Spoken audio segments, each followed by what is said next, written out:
Sa hilaga ng Pilipinas, may mga kabayan tayo na ifugaw kung tawagin.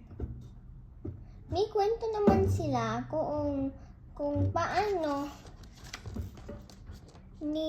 nilikha ni Kabunyan ang mga unang tao. Pag siya yung nag-believe yung sa isang story sa ano. Yung una. Tapos dito sabi nila dito, si Kabunyan ang bata lang ng mga ifugaw. Malungkot si Kabunyan sapagkat walang mga tao sa mundo.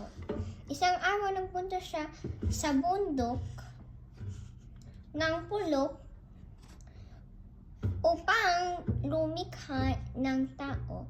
Lilikha ako ng tao para mangalaga sa kandahan ng paligid. Sabi ni Kabunyan.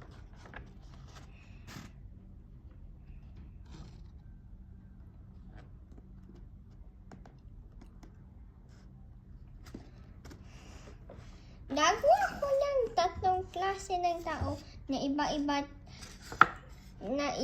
iba ng ang kulay ng balat, sabi ni Kabunyan. Naupo siya sa isang malaking bato at dumakot ng malambot na putik. Putik. Hinubog niya ang putik upang gawing tao.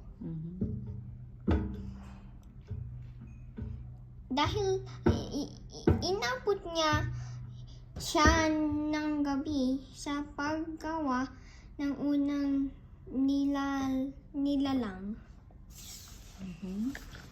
Dahil gabi na, ang dilim ng dumikit sa balat